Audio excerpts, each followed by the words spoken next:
Hi friends, నేనైతే డీమార్ట్కి వెళ్తున్నాను సామాన్ తీసుకురావడానికి. మా కొడుకుని తీసుకుని వెళ్తున్నా. వెళ్ళేటప్పుడు బస్సులో వెళ్తున్నాను, వచ్చేటప్పుడు ఆటోలో వస్తాను. ఎందుకంటే బస్సులో వెళ్తే 5 రూపాయలు ఒక్కరికి, ఆటోలో వెళ్తే 50 రూపాయలు అవుతుంది. అందుకే బస్ అయితే ఎక్కాను. సిగ్నల్ దగ్గర ఆపింది, సిగ్నల్ పడింది. ఇప్పుడైతే చేరుకున్నా డీమార్ట్ దగ్గరికి. లోపలికి అయితే వెళ్తున్నా. చూడండి ఇలా ఉంది. డీమార్ట్లో అన్ని సామాన్లు దొరుకుతాయి, ఏది కావాలని ఉంటుంది. సామాన్లు అయితే తీసుకున్నా. సామాన్లు తీసుకునేటప్పుడు వీడియో అయితే తీయలేదు, బిల్ పే చేసేటప్పుడు వీడియో తీయలేదు. ఆటోలో అయితే ఎక్కాను. రిటర్న్ ఇంటికి మీటర్ మీద 23 రూపాయలు ఉంది. ఇంటికి పోయేసరికి 60 రూపీస్ వరకు అవుతుంది.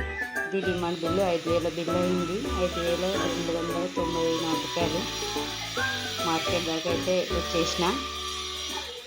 ఇప్పుడు చూడండి, ఇంటి దగ్గర దాకా కూడా వచ్చేసిన. 58 రూపీస్ బిల్ అయింది. ఇంట్లో సామాన్ అయితే పెట్టేసిన. చూడండి, బియ్యము, చపాతీ పిండి, పిల్లల చెప్పులు, 2-3 టీషర్ట్లు, మ్యాగీ,